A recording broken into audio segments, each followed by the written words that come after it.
Baisei, let's go for it. We're going to have this today. We're going to speak about using the secular calendar and using secular names. Is that okay? Is there a problem? Is it cool? Not cool? Let's find out. So, first start off with using the secular calendar. It's really three different questions that we're going to have to investigate. One is there a problem using the year? What's today's date? January 11th, my daughter's birthday. Oh, wait, am I supposed to know that? Let's find out. So, January 11th, 2026. Is that a problem? Is that okay? Is that allowed? What's the story? So, let's first look at the years. So, is there a problem of saying it's 2026? So, what's 2026? What are you counting from? 2026 what? 2026 years since what? AD. What does that mean? So it means that BC, what's that? So it means that it's from Yashka. That's what everybody knows. It's from the time, I think they say that the 25th of December is Yashka's birthday, and January 1st is his bris. So we're counting from the bris of the mamzer. That's lovely, beautiful. Is that okay? Zak the Maram Shik. That is usher. You're not allowed to use the secular year. Why? There's a pasuk that says, Shem Elohim Achirim Loi Taskiru. The name of other gods, Yashka is an other god, don't remember, don't recognize, don't call out. Don't remember that name. Now, there's a Gemara in Sanhedrin that uses this pasuk to learn an Isser. What's the Isser? You can't say, you know where you should go? Go down the block. When you see a big church, make a right turn. Assuming a church is a Avodah Zarah. When you see a big base of Avodah Zarah, make a right turn. You're not allowed to do that. You cannot make use of the name of Avodah Zarah.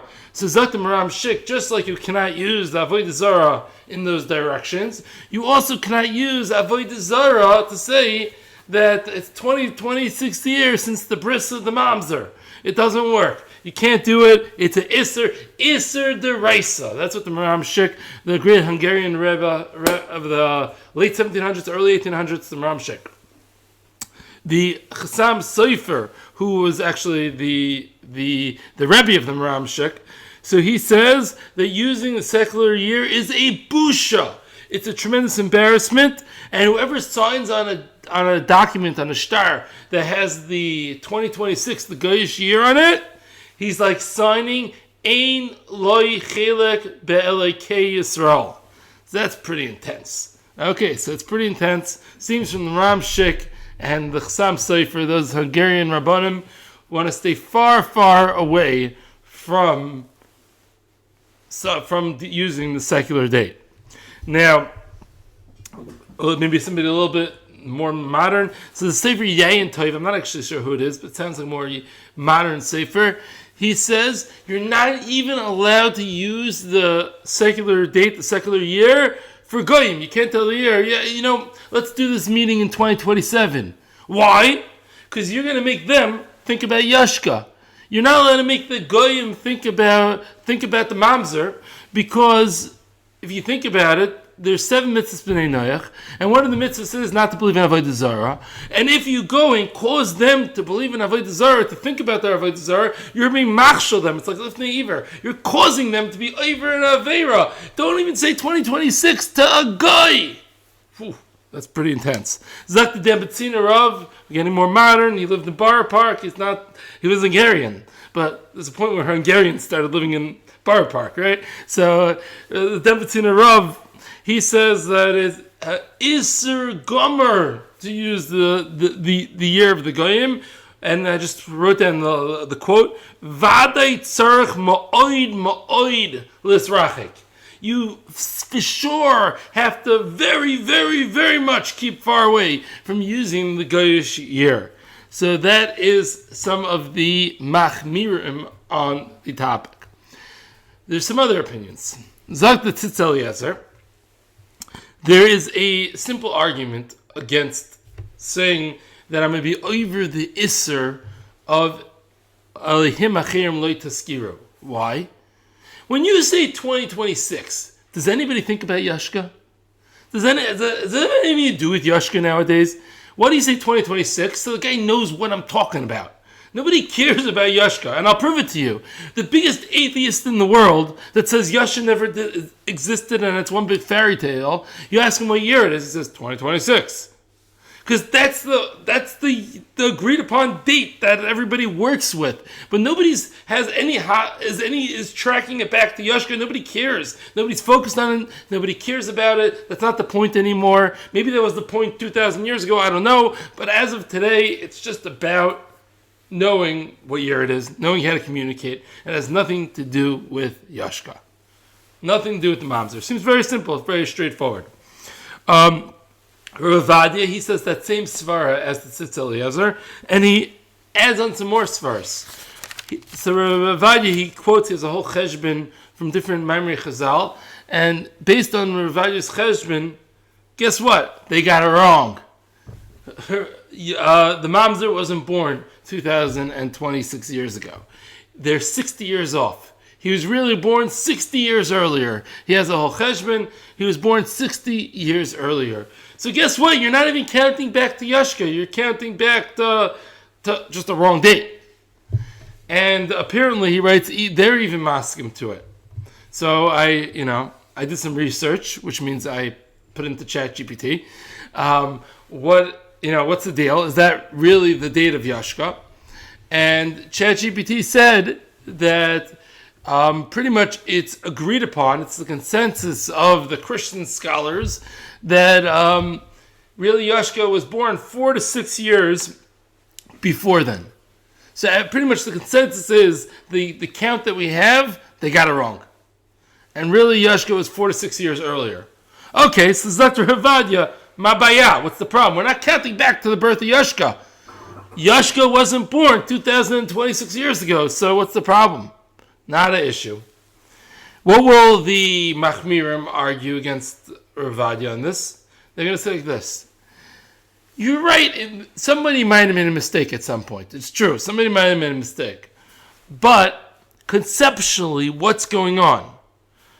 If you ask the average Joe in the street, the average Joe has no clue. But the guy is a little bit more, knows a little bit more educated. He's going to say, not the guy who's a super professor on that, because I didn't know this before I put it into ChatGPT. If you would have asked me a couple days ago, I would have said, yes, to the time of Yashka. That's what the general educated person is going to say. So I don't care whether they got it right or wrong. I don't know whether they care whether they're on target or off target. They're counting back to Yashka, and therefore it's still a problem. So that would be the counter argument of the Machmirim. I don't care whether they got it right. I care where they're counting back to. Okay. Now, Ravadia also, further, he quotes the Uraim. The Uraim says the only Isser of Elihim Acherim Loi Taskiru is when you are mentioning the God in a somewhat of a spiritual sense. Meaning, you hear their God, whatever, they say he has such kaichis, and they say he could do such moifsim, and they could stuff like that. That's a problem. But Zakti Uraim, just quoting the name of the God without any representation of anything on a spiritual level, that would not be an Isser. However, the counter to that is that seemingly we don't pass like the Uraim. So it's not, once again, maybe it's a little bit extra sniffle heter, but it's not so much because it's not so clear that we pass them that way. For the Uraim, you also could point out a church. Correct. That's the proof, seemingly, that we don't pass on the Uraim. But the problem is the Uraim knows that Gemara and Sanhedrin as well, and still says it. So how does the Uraim fit into the Gemara and Sanhedrin is a good question, and I don't actually have a clear answer. I didn't see the Uraim inside, I just quoted. Okay, fine. Now, do we have any eitzes? Are there any ways that we get around this? Because let's face it, if you're maybe a koilel guy who's living in Yerushalayim, maybe you could get away without really dealing with this secular numbers in your day-to-day life. But for many people, there's no sidestepping writing 2026. In your work life, this is part of life. This is what you're going to do probably every single day. So is there any tricks of the trade? You got to, actually people don't realize this, in Eretz Yisrael, you could write on a check, hey Tavis. You could write that on a check. right? You can write Gimel Elul on a check. But in America, it's not going to get you that far. So in America, you write a check, you have to write the year. What are you going to do? If you don't write the year, the check's going to bounce. So Dr. Dan Betziner, he said, I'll never write on a check in 1980. What I write on a check is dash 80. And he says, I'll tell you, I'll give you, I've done this, I've never had a check bounce. Well, as long as there's money in the account. Is what the Betziner writes. So you write, don't write 1980, you write just 80. So the Avnei Yoshbi, I forget what it's called, the Sefer. Avnei Yishbi, I think it's called. I don't remember exactly. So he asks on the Betziner, what does that help? Just writing the last two digits. Everybody knows what you mean. When you write 80, they don't think you mean the year 0080. Everybody knows when you wrote 80, you meant 1980. So what does that help? I was thinking maybe to defend the Dan Betziner against the question is maybe Dan Betziner could say, and maybe this was his kavanah, I'm counting back to the year 1900. Oh, they might think that I'm counting back to the mamzer. I have kavanah when I write 80, I'm counting back to 1900. What was so special about 1900? Nothing, but that's why I could get away counting back to the year 1900 as opposed to counting back to the year 0. And once again, nowadays, if you do 2026, you just write 26. I'm counting back to the year 2000. They'll let them think what they want to think, and I'll think what I want to think. So maybe that would help. Okay. Next. This is another Eitzah, is to the Betziner writes, you're allowed to write Lim Misparam. So you write 2026 Lim Misparam to their count. Meaning it's not our 2026, we don't hold of it, but according to them, it's 2026. Now, it's not very clear why that should help. Because once again, if the problem is we're not supposed to be counting by their years, so you're kind of counting by their years. In fact, it's my own svar. I'm not saying that I saw this in the poskim. In a way, it might be worse. Why? Because when you write 2026, what does anybody think? 2026. Nothing. Once you start writing Limis Barum, it's like 2026 to their years that they count to what? To the mamzer. In a way, it gets me thinking more about what it's going to than less. Once again, I'm not saying this is halacha, I'm just throwing it out there as a thought. I don't really think that Limis Barum is so beneficial. Yeah, but it also puts a half, not a half. That we don't hold to this. We don't hold to this. This is what they say. Yeah, maybe. The Kloisenberger Rebbe, he has an interesting eitzah. He says after writing 2026, what you should write is Lamed Reish Ayin. Now, when you write Lamed Reish Ayin, there's going to be a lot of people looking at that trying to figure out what does that stand for. I mean, the guy might be like, well, I don't know what's going on there. And even the Yidden would be like, Lamed Reish Ayin. I don't get it. He says, what's Lamed Reish Ayin? So, Lishnas Leidas Rebbe Kiva. I'm not counting to the mamzer, I'm counting to Rebbe Kiva, who was in the same era as the mamzer, right? So the problem is, I don't think we have any mikar that Rebbe Kiva was born dafka that exact year. We know that he was like in that ballpark, I think, but I don't think we know that he's born. So if he wasn't born that exact year, so it's like a cute trick to try to shtup Rebbe Kiva in there and all, but to Kuli Elmer, we're not counting back to someone's actual birthday. So you say since it's not his real birthday anyways, but it's really not Rebbe Kiva either, and there's no Havmina being Rebbe Kiva. It could luckily be, possibly, but I put it this way, I give it as like a cute eitzah, but I'm not sold. Okay, fine. There's another potential. Oh, one more thing I forgot. The Betziner writes, even though he doesn't hold a writing the year, he says you can make a photocopy of a check and you could deposit a check. It's not like somebody wrote 2026 or 1980. That's like Asbra, you can't use it because of Avodah Zarah. We're not going to go that far. You do what you could, but you don't have to kill yourself beyond what you could, is how the Betziner puts it. Now, another potential issue with using the Goyish date is the secular calendar. There's a Isser D'Oraisa called B'chukei Seim Lo Yiselechu. Do not follow in the ways of the Goyim. B'chukei Seim Lo Yiselechu. And what using the calendar of the Goyim, that's following in the Goyim's ways. That's B'chugasem L'Yisraechu. How could you do such a thing? So, this isn't really an issue. Why? Because the Ramah and the Poskim, by and large, follow the Marek.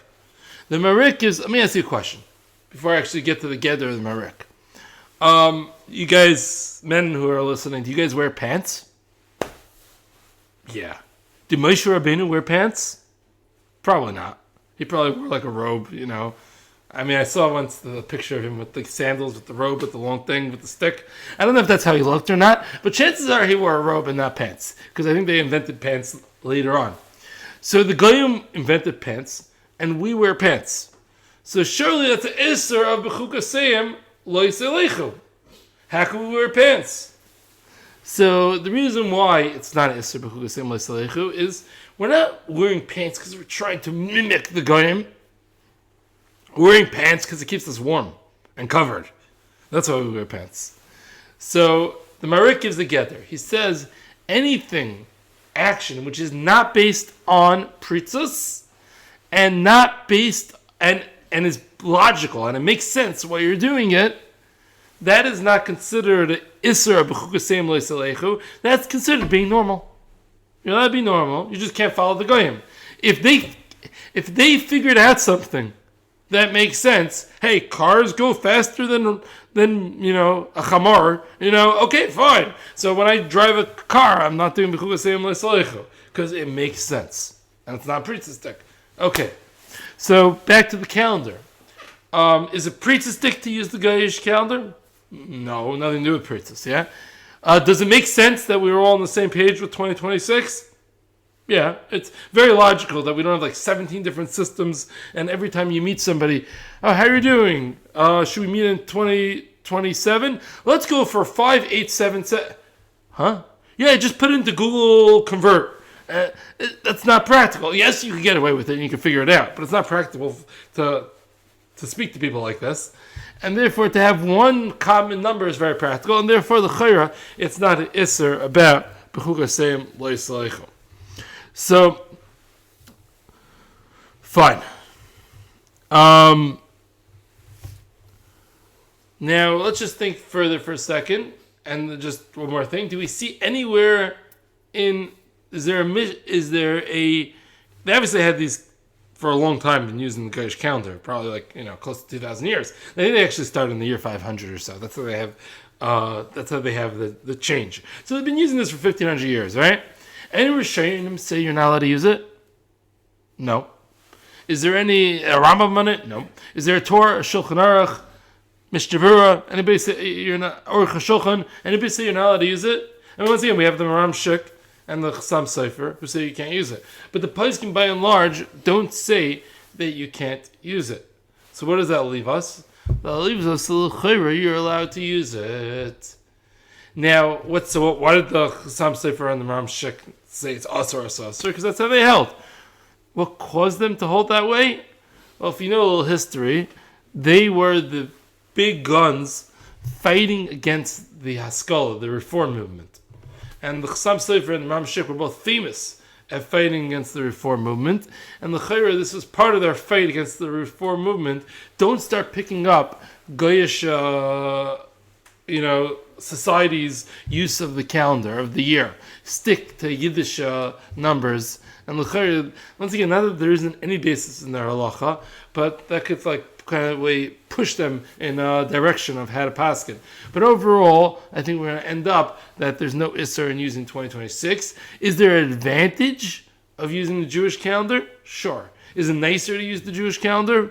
For sure. Is it a good thing for you to do? For sure. But can we say that there's isser in using 2026? Very difficult to claim that would be isser. Okay, now let's get on to what about using the months. So there's a pasuk in Parshas Bay which says, "Hachodesh hazel lachem Rosh Chadashim," and this month should be for you Rosh Chadashim. What month are you talking about? Rashi fills in the blank. We're talking about the month of Nisan.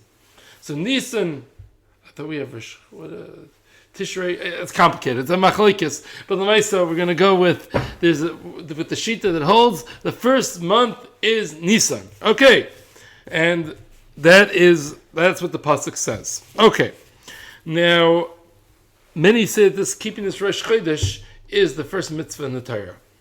The Ramban says that we get from this pasuk. He understands this pasuk that teaches there's a mitzvah of counting the months.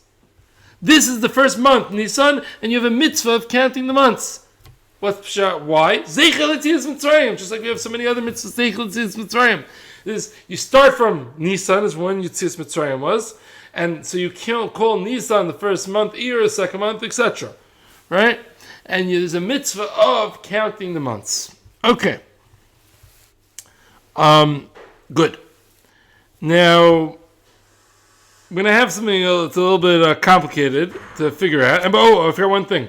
Based on the Chassam Sofer, you aren't allowed to use a different system of counting months, the secular months. You would not be allowed to. Because the Pasuk says, you're supposed to count from Nisan. Nisan's the first month. So, Zat Chassam Sofer, it's usher to use, you want to go start using a different system and start counting other months, you're being over the Isser Hasei, that the pasuk says you're supposed to count from Nisan. Any other counting is Aser Midaraisa. Now, this is going to be a little confusing, or very confusing, because we see all over the place that we're not counting the months by the first month. If you notice, there's the earlier cases in Tanakh where it discusses, for example, the fast of the 5th, the fast of the 7th, it calls the months by numbers. That's how the earlier Svarim in Tanakh call the months by numbers, which would be in line with how the Ramban understands this mitzvah. But then when you get to the later Svarim in Tanakh, like for example, Megillas Esther, what does it say? You're going to have this Suda per whatever, you're going to have it when? In Chodesh Adar. It doesn't call it the 12th month, but it calls it by the name Adar.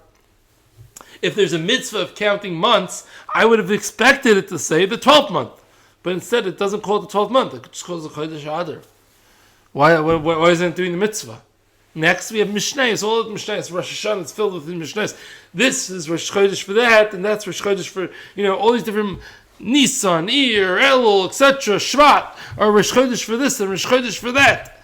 And why doesn't it count it by numbers? Just the first, the 12th, but doesn't count it like that. It counts it by the names. What's going on? If there's a mitzvah to count the months, so why isn't the Mishnayos not counting the months? So that's also kind of strange. Rosh Chodesh benching in Shul, we don't say Rosh Chodesh 4th, right? We say Rosh Chodesh Nisan, Rosh Chodesh. We count it. We do by name, not by the number. Another interesting thing, if there's an isser of using a different system of counting, you'll see in the Beis Yosef, in the Kitzur Shulchan Aruch, when do you start saying V'sein Talmud Levracha? December 4th. December? I thought you're not supposed to say December. Lefivus Cheshbon. Everything is only supposed to be by counting the Jewish months. What's going on? Now we'll even see in some of the Tshuvas Svarim. The Tshuvas Ramah, the Chavas Yoyer, and in one rare example, even the Chassam Sofer, surprisingly enough, has the non-Jewish date on it, the secular date on it. If it was an Isser of counting the secular date, then it shouldn't be on there. So what is going on? But if the Ramban says there's a mitzvah, let's think about it for a second. Is there a Rambam that says there's a mitzvah? No. Is there Shulchan Aruch? Is there a Torah? Is there Mishnah Berurah? No. Nobody says there's a mitzvah of counting the months except the Ramban. And here's where it gets really surprising. These names that we keep on using, where do these names come from? Nisan, Iyar, Tishrei, Elul, where do they come from? So, surprisingly, and this really surprised me, they are the names of the months in Bavel that the Goyim used. These are the Goyish Babylonian names for months. And we picked up Elul! That's Goyish. That's from a Babylonian guy. Amazing. And you know what that's shocking? Thomas is the name of a Babylonian Avodah Zarah. And that's what we use. What is going on? Why are we using these months? Why are we picking up the Goyish Bavel names when we could have stuck it with the first, the second, the third, the 12th, the way that the Torah does it? So something is going on here. So I heard an interesting thing. I don't remember where I heard this, but I heard a theory as to why they started using those months. Because as the Ramban says, the numbers are meant to remind you of Yetzias Mitzrayim. Right, the first month since Nisan, since the third month since Nisan, which was Yetzias Mitzrayim. Well, when the second Beis Hamikdash was rebuilt, and we had the Geula from Bavel, from Galus Bavel, so maybe to remember that we were Goyal from Galus Bavel, they used these secular months, and I guess it stuck. So it's an interesting one thing, because once it made it into Megillas Esther or whatever, so it made it in. And that's an interesting theory that I heard as to the reason for using. But still, I don't understand. If it's a potential mitzvah, if it's a mitzvah to count the numbers, to still count the numbers. So there's two possibilities why we wouldn't count those numbers. One is maybe we just don't pass on like the Ramban. That's option number one, which seems very possible. And there's another interesting pshat I saw in a sefer called Binyan Shleima that says that the mitzvah of counting the months only implies when we have Kiddush HaChodesh, when we're Mekadosh the Chodesh, so we count how many months we're Mekadosh. But once we're no longer being Mekadosh the Chodesh, therefore we no longer have a mitzvah of counting the months. Now the exact link isn't so clear. Why? Just because we're not being Mekadosh the Chodesh, therefore we will lose the mitzvah of counting the months. But, I said months here, months there, so something. But I don't have the full link as to why that should be connected. Okay. I heard a suggestion. I do that already. Fine. Okay. Let's try something else. So is there a problem is there an advantage of going Iyar Nisan as opposed to January, February? Is there even an advantage based on what we just said? So there's still an advantage. Because there's a mile of counting the months in the system of the Torah. It's true that Iyar and Chodesh might not be counting the number of the months, but you're still working at least with the Torah system of the months. Whereas January, February, you're not working with the system. So maybe there's an advantage, but it doesn't seem like a absolutely tremendous advantage at this time. But is there an advantage? So is there a problem counting January, February? So according to the Maram Shik and the Chassam Sofer, yes. You're not allowed to. It's an Isser. You have to follow the Ramban. Once again, I have my suggestion of what caused the Chassam Sofer and the Maram Shik to go with the Shita of saying that, you're not allowed to say January, February. You have to stick with Nisan, because they wanted people to stay on the From system. So what will the Mekilim say? First of all, they're going to say, listen, there's no Isser counting January, February. Find me the Isser. There's no Isser. Number two, there's an idea that I saw in a sefer called Choshev Ve'ifoid, and I also saw Rav Sternbach and Rav Asher Weiss. They all say the same thing, which is a brilliant idea. It goes like this. You cannot count saying January, February, March. It's not counting months. Do you mean January, February, March? Yeah, it's counting months. No. What is a month? A month is the cycle of a moon. A moon gets smaller, a moon gets larger. When you're using a lunar calendar, you're counting the months. When you are using a solar calendar, that's not a month. A month, a chodesh, I should say, is a cycle of the moon. A solar calendar has nothing to do with the cycle of the moon. There doesn't need to be 12 months in the year. There could be 10 months in the year. What's the proof? There originally was. Originally, the calendar had 10 months. And then later, I'll prove it to you. What is, October? So Oct means 8. September, what is that? Sept is 7. So that was the 7th and 8th month.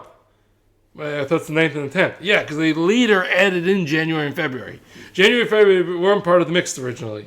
They added in January and February, and that's how you got 12 months. They originally had 10 months. Each month was 36, 37 days. Because, once again, it has nothing to do with the sun. It has nothing to do with the moon. It has nothing to do with the cycle. It's just a grouping of days. A grouping of days is not a month. And if a grouping of days is not a month, there can't possibly be an isser of counting months the wrong way. Because when you say January, February, March, you're not counting months. So that is what Rav Sternbach and Rav Asher Weiss both say, which I thought was very nice. Okay. Something interesting. Bnei Yissaschar says that those months of Nisan, Tishrei, Elul were given at Har Sinai. So everybody pounces on the Bnei Yissaschar and says that's just not true. It's just inaccurate. We got it from Bavel. We know we got it from Bavel. Like it's pretty clear. Historically, it came from Bavel, from the Goyish months. I didn't see the Bnei Yissaschar inside, but I have an idea maybe what he means. Maybe Bnei Yissaschar means I know it came from the Goy, but it's originally in its mahus. It's from Har Sinai. Like a similar idea like the Ger, right? Was he a Goy before he was Megayer? Yeah, but we say he was really at Har Sinai. That doesn't mean that he wasn't a Goy before he was Megayer, but there's some element to him that was at Har Sinai. So these months, they were Goyish months. But really, that's him inside. There's something, and it was at Har Sinai. I'm assuming that's what the Bnei Yissaschar means without seeing him inside. Okay, so fine. Rav Ovadia and others say when writing the secular date, it's better to write the name of the month: January, February, March, April, May, as opposed to writing 1, 2, 3, 4, 5. Why? Why is it better? Because 1, 2, 3, 4, 5, even though Rav Ovadia passes it's mutter. But he says, there's a chashash of being over this issur of counting Goyish months. So when you do 1, 2, 3, 4, there's a fourth month. So you're counting Goyish months. But if you say April, so you're not counting Goyish months, you're just giving it a name. So therefore it's better to say April when you write whatever in the form, it's better to write APR as opposed to write 4. That is what Rebbe Ovadia says, and I think it's the consensus of the Poskim. The Tzitz Eliezer, however, says, no, the opposite's true. It's better to write 4 than to write April. Why is it better? Because, once again, that whole thing, there's no Isser. There's no Isser counting the months like this. That's first of all. Second of all, the names, so January and March are names of Avodah Zaros. That made it in there. It's true, the rest of them are not. They were just numbers until whatever one of them got replaced with July, whatever number it was got replaced with Julius Caesar, so they called it July, and August got replaced with Augustus. Once again, these weren't God people. They weren't viewed as gods. It was just they were like the big leaders, the successful leaders of the nation, and therefore they named months after them. So they replaced the number with the name. But that's pretty kosher. The only thing that's an issue is January and March. But you shouldn't say January and you shouldn't say March, so you're better off keeping it at 1 and 3. And just make everything numbers. Now, I think most poskim go with it's better to count the numbers, count the name. If you have a choice, the names are better than the numbers. Nobody's saying that we're not saying the numbers are Isser, but the names are better than the numbers. Lamaisa, I could prove that this Eliezer is wrong, l'chayra. Why? Because don't we all use the name Thomas? If Thomas, which is a Babylonian Avodah Zarah, isn't a problem, so why should January and March, which are Roman or Greek or whatever Avodah Zarahs, why should that be any worse? L'chayra, it shouldn't be. So, therefore, l'chayra, there's no problem in saying January and March. Okay, fine. The Beis Yitzhak says something which is pretty mistaber. He says if nobody associates that with Avodah Zarah, there's no Isser.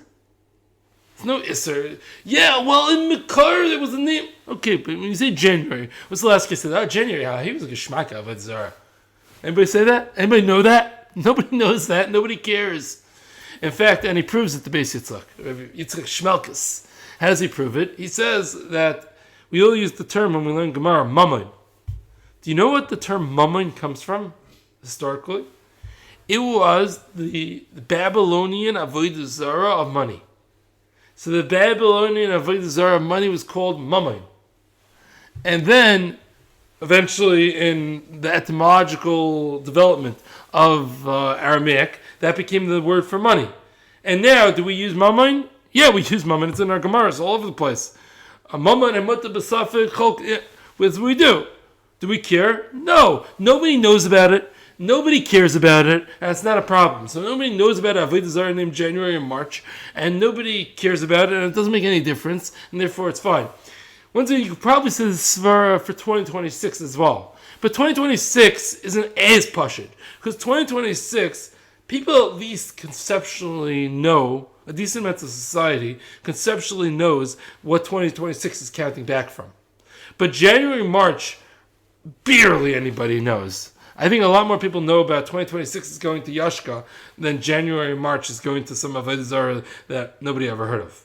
So, but once again, you might be able to apply it for both, but it's definitely easy to apply it over here. Okay, so Ramesha says there's no Isser using secular dates, right? And once again, as I pointed out, there's not a new thing, secular dates. The months are not a new thing.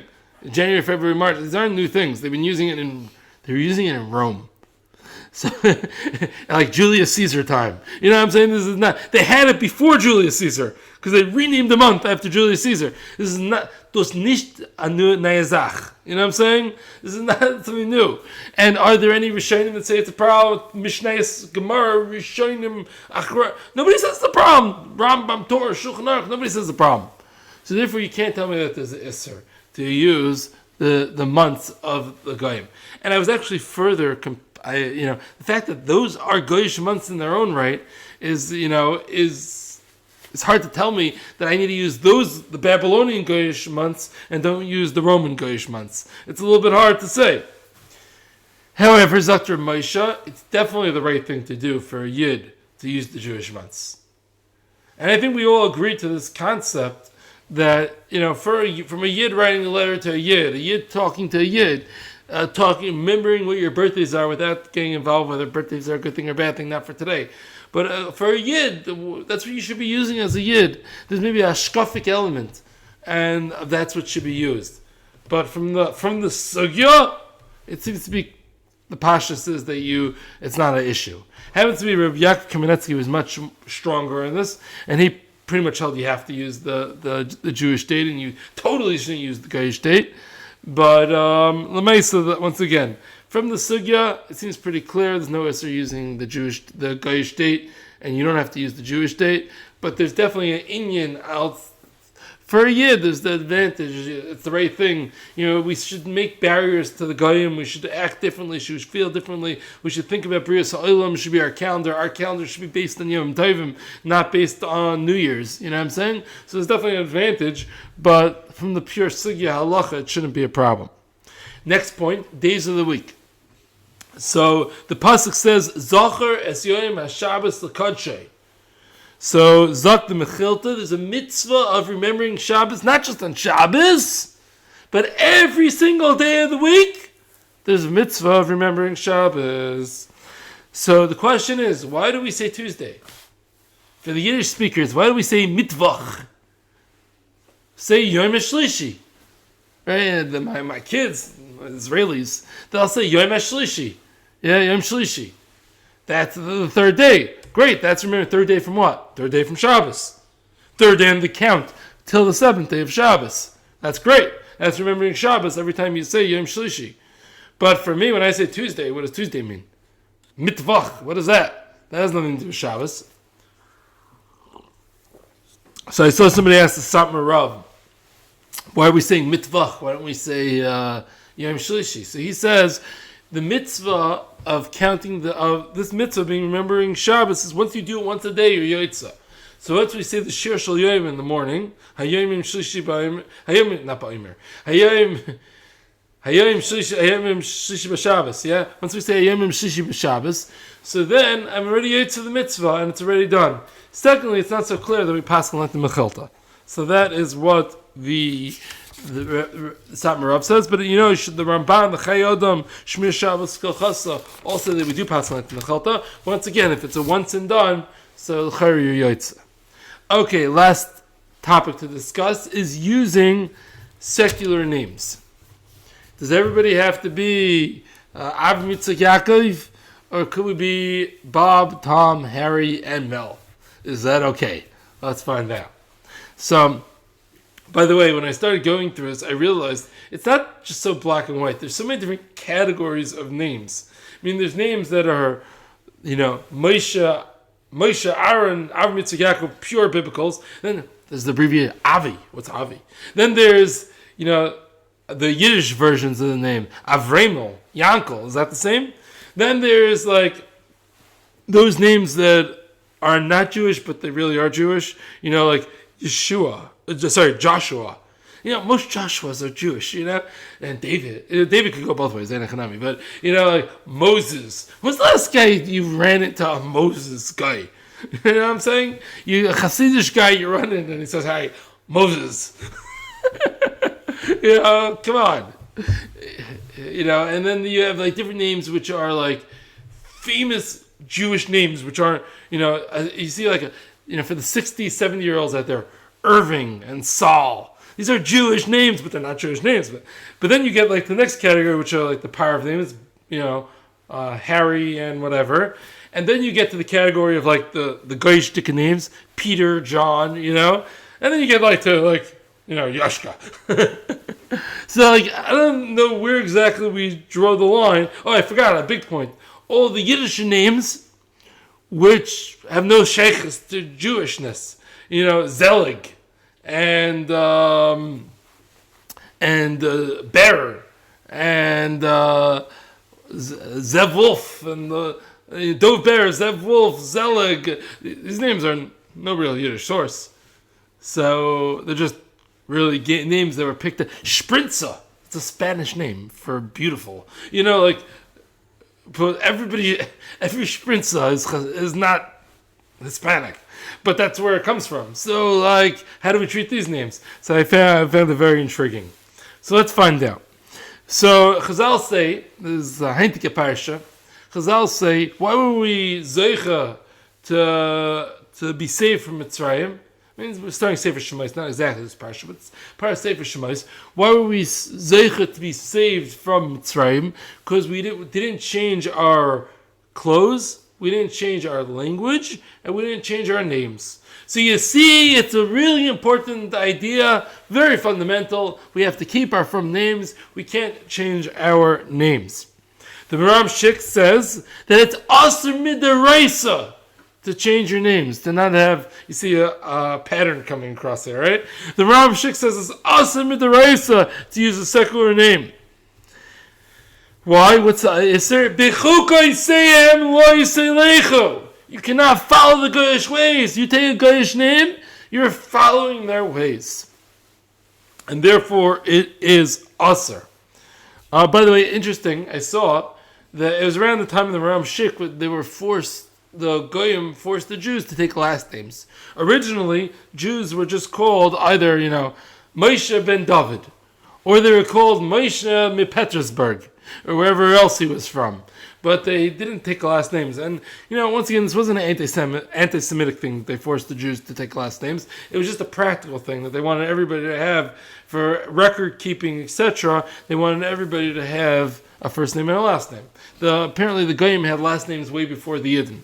But when the Yidden got forced to take last names, they started taking. So what's Maram Shik? Shik stands for Shem Yehuda. Was it again? Shem Yisrael Kaddish. Shem Yisrael Kaddish. You want me to take a last name? A Goyish Zach taking a last name? You know what my last name is? Shem Yisrael Kaddish. Or Moshe Shik, the Maram Shik. Okay. I thought that was Geshmak. You're not going to get me. Fine. So, and the Rogachover and Shlomo Kluger all go with this Maram Shik, that it is a Isser B'chukasim Leisalechu to have a secular name. The Rogachover actually has an interesting caveat, though. He says the English version of Jewish names will not fit into the Isser. So your Abraham, Isaac, Abraham, Isaac, your Moses, Joshua, whatever, any of those types of names will not be an Isser. But your, Harry and Bob, that will be an Isser according to the Rogachover. Okay. Something interesting that I noticed, on this Rogachover point, if you look at the what do they call it on the top of the letterheads? That's what it's called.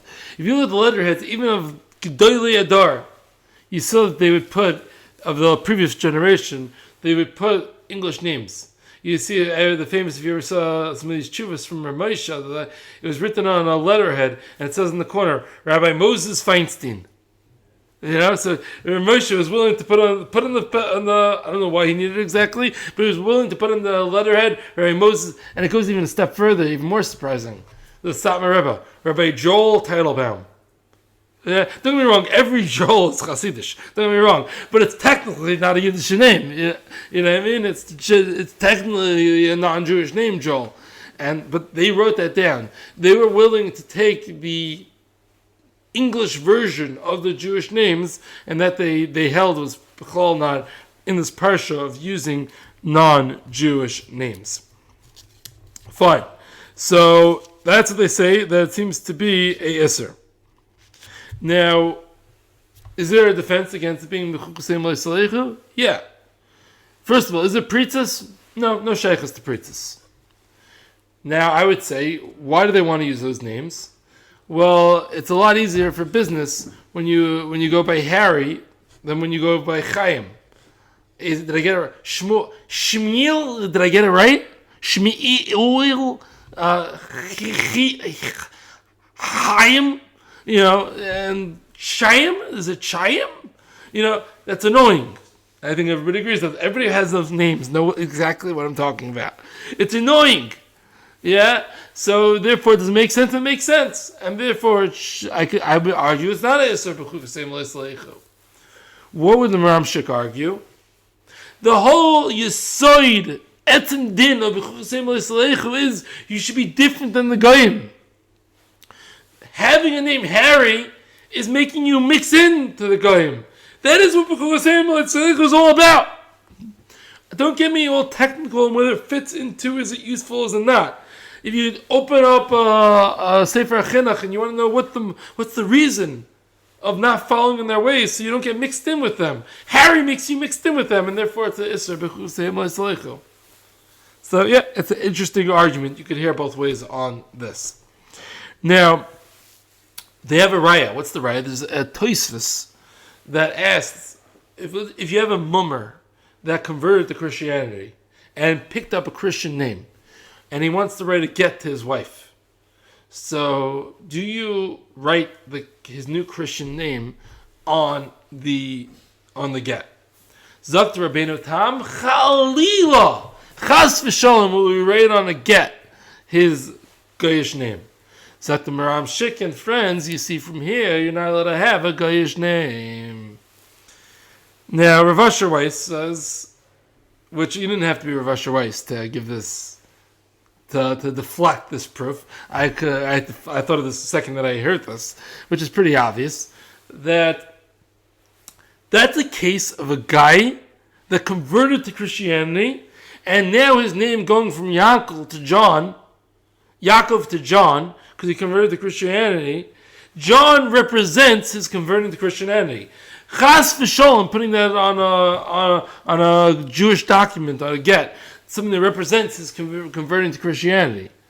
But somebody who just wants to use the Goyish name for the purposes of convenience, what does that have to do with anything? It's a totally different case. It doesn't represent conversion to Christianity, so we don't have a proof that you can't use that. Fine. Rav Moshe is going to bring a slew of proofs that there is no Isser in using a Goyish name.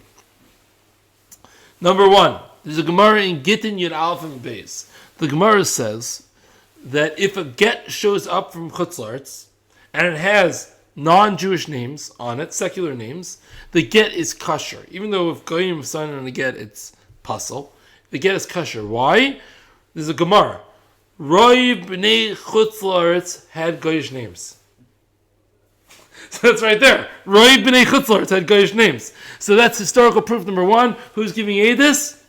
The Gemara itself. Number two, we see the names, many Amoraim have these Aramaic names. Rav Papa, Rav Zvid, Mar Zutra. These were all Aramaic names. Those aren't Hebrew names. They're Aramaic names. Those aren't biblical names. They're Aramaic names. Where do they come from? They came from the Goyim. And they picked it up. But Arameic's already a different story. Language. So we'll see, maybe. Most of the Goyim had Aramaic names. The Anshe Knesset Gedolah, most of them apparently had Aramaic names. We see some of the Balei Tosfos, Rabbeinu Peter. Peter's as goyish of a name as you get. Rabbeinu Peter. Ramoshe ben Maimon, the Rambam's father, who was a gadol, or Maimon. Maimon's not a biblical name. The Maggid Mishnah was called Vidal, which was a Spanish name in the 1300s. The Maggid Mishnah, Vidal. The Shar Melech was called Nunish or Ninish, which was a Italian name. That was in the 1700s. The Zivchei Tzedek was called Abdallah, which was the Arabic name. And that was in the 1800s. So we just went, Spanish, Italian, Arabic, Christian, Peter. We're going across the board over here. We see, once again, I didn't prove that most of them were always using Goyish names. I didn't say that. I'm not claiming it even. But you see there were Gedolim who had this across the board. Furthermore, just very simple, all these Yiddish names were flooded with Yiddish, especially on the girls' side.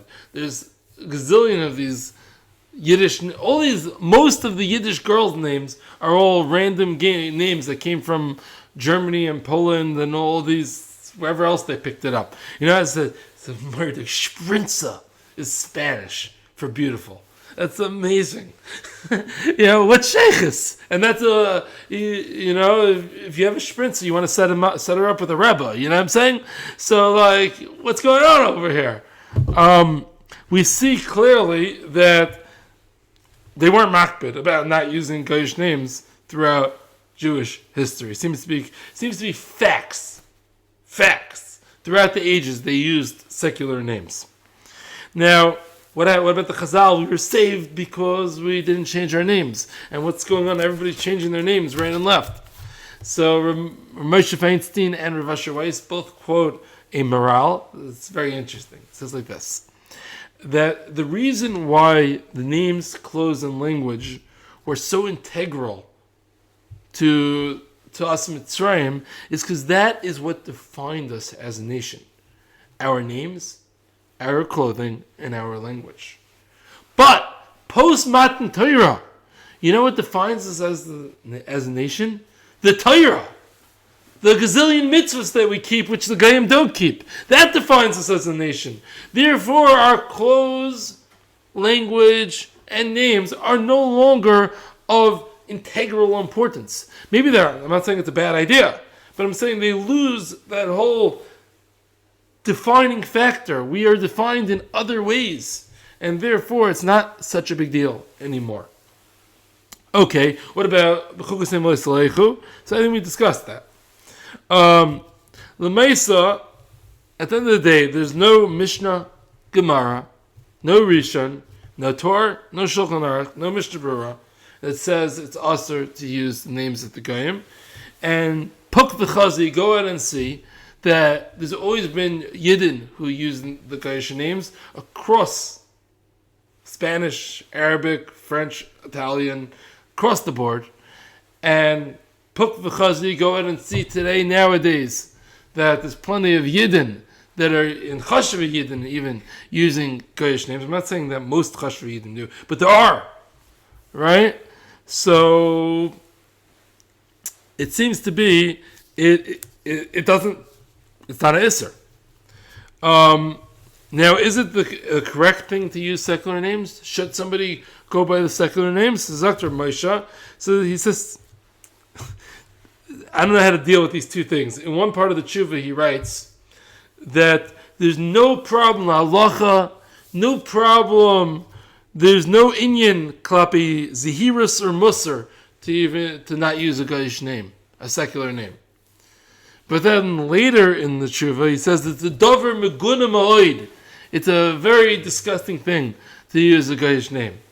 So I don't know how to balance, and he says it in a different tshuva. I saw also that Ramosher says it's a dover meguna ma'oid. Once again, after he says la'alach it's mutter, but he says it's a dover meguna ma'oid to use it. Now, the other thing that's funny, also within Ramesh, I'm trying to understand, after you prove that the Amoraim did it, and the Rishonim did it, and etc., so how could you call it Davar Meguna Ma'od? So there's something very strange. So I think what Ramesh is going to say, I assume, is doing it with no reason, or doing it because you want to fit in and be goyishtik.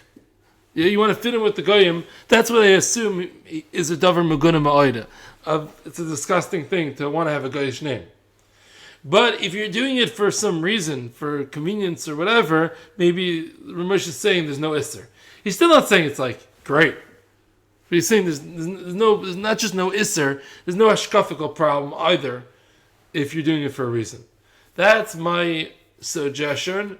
I cannot prove to you that's what Ramosha means. I have this theory in Ramosha, and I don't know exactly how to deal with it. That's my suggestion. I would prefer it to be more black and white in Ramosha, because I'm a little confused on that point. Rav Asher Weiss comes to the same conclusion, and he says it explicitly. Rav Asher Weiss says, La halacha, there's no problem, for the same reasons as Ramosha. Meaning he quotes Ramosha, and he says, it seems to be clear there is no Isser. And regarding, is it the right thing or the wrong thing? He says it depends where you're doing it. If you're doing it for the purposes of, because you want to be normal amongst the goyim, that's bad. Stay far away. And once again, that's what the Maram Shik and the Chassam Sefer were screaming about by the Haskalah movement. Stay away. Keep your Yiddish names. By the way, what's one of the initial things that the Reform did? They said, stop calling yourself by a Jewish name, start calling yourself by a German name. Alright, but people still remember their Jewish names when they went to shul and got aliyah. So what did the Reform start doing? They started handing out these cards, Kohen, Levi, Yisrael, Shlishi, Revi. They would have these things that they would hand people, and they wouldn't call people up by their names. They would say Shlishi, Revi, Chamishi. And whoever got the card would come up. And there's some places that actually do that nowadays. I've seen it with my own eyes, that there are places that do this. And you should know it's bad. It's from the Reform. And the whole point was so you forget your Jewish name. So you see the Reform really did an assault on the Jewish names. And the Ram Shik and Chassam Sefer were fighting it. So if you do it because for these types of bad reasons, that's very bad to have a Goyish name. But if you have a Goyish name because you don't want to, Chaim, how do you say this? Harry. So that is, for convenient purposes, that is a much more reasonable thing. And that would be, it's not the Rav Asher Weiss, he doesn't have a problem with it. Obviously, if somebody wants to go by their Jewish name and, in work, have that split, and in work, for convenience, have a Goyish name, that, Rav Asher Weiss seemingly has no problem with that. And, once again, it seems that there is a male of a Jewish name. La halacha, a secular name, is not a problem, according to Ruba the Paiskim. And that's how we end. Have a great week.